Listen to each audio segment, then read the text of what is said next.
What is going on, everyone? It's here again, tape for you some Call of Duty Ghosts today, playing a little bit of domination here on the map Tremor using the AK-12, and this is an Xbox One gameplay, and I'm so sorry for that.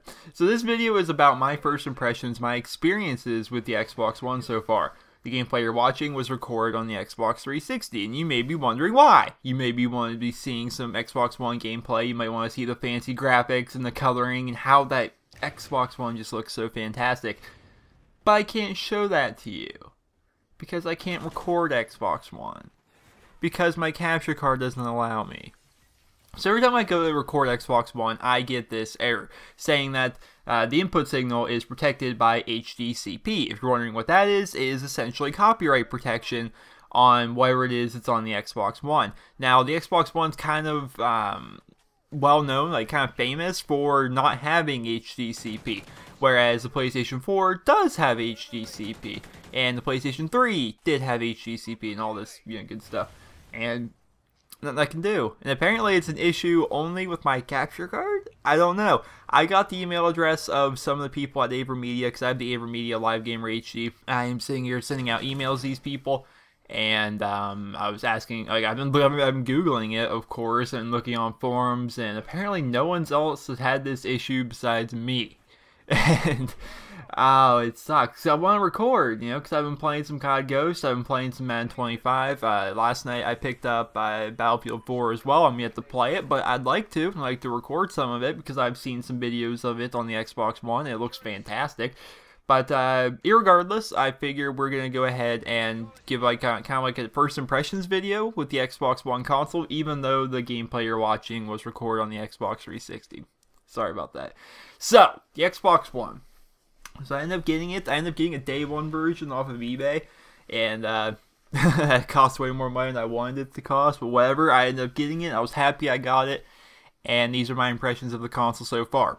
Setup was pretty simple. It was actually rather easy to set up the system itself. It was kind of, I mean, you plug in and you just plug it in. Yeah, that's all you really had to do. I basically took out the cords from my Xbox 360, plugged them into the back of the Xbox One.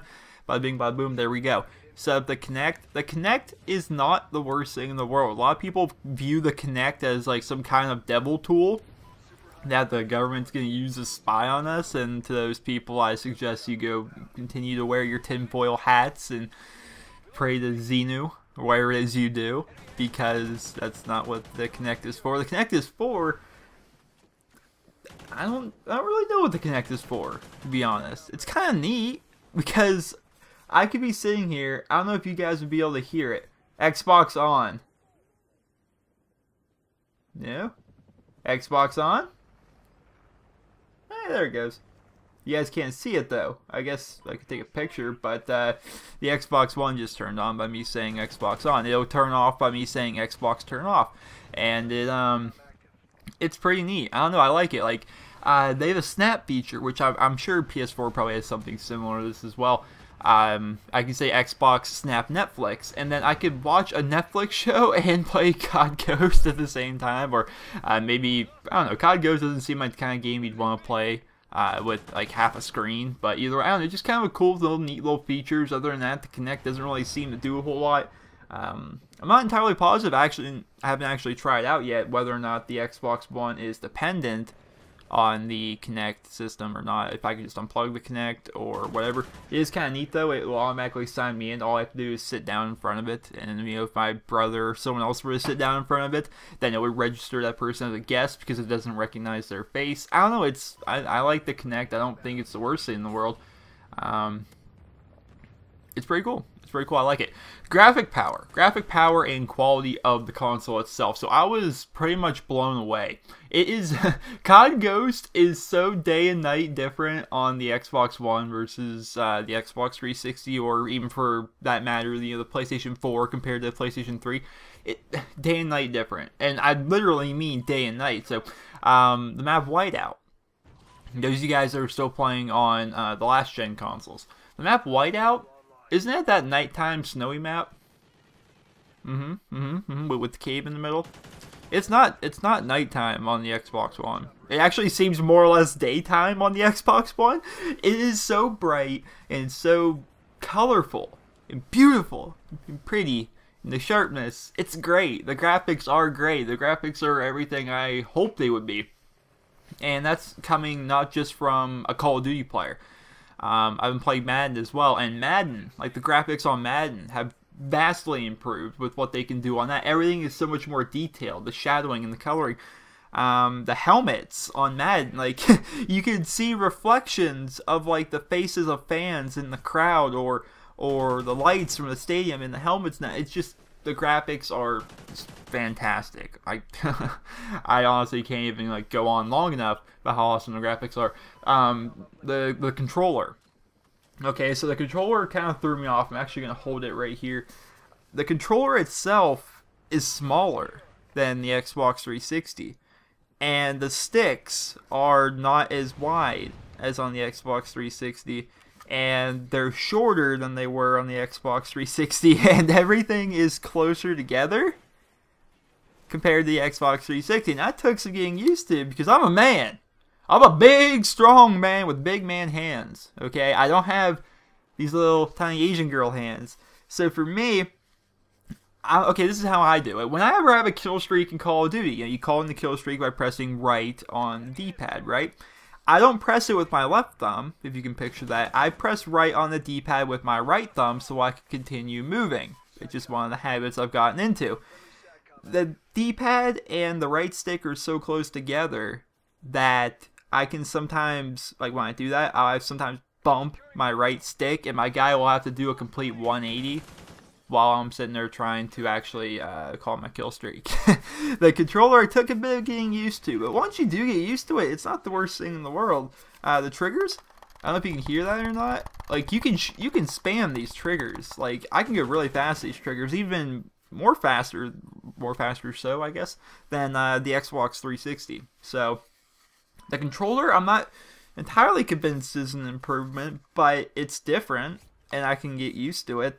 Call of Duty itself, Madden itself, it's all really comes down to muscle memory in my opinion.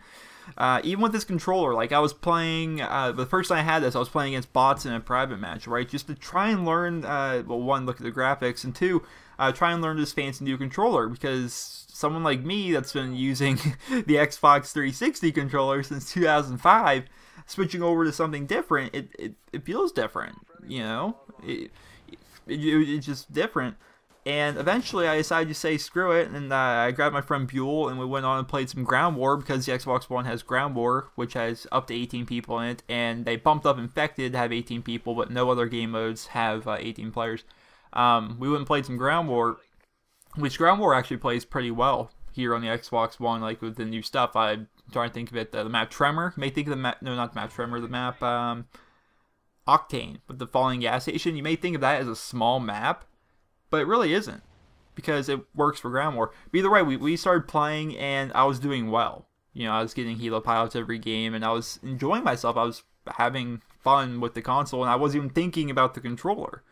The biggest downside, I would say, so far in my experiences with the Xbox One is that if you have an optical audio cable, if you have something like Astros or something like Tritons, anything higher than a Turtle Beach, which requires your headset to plug into the optical drive, I'm not even sure what it's called, the optical port in the back of your Xbox One, it only passes through stereo audio.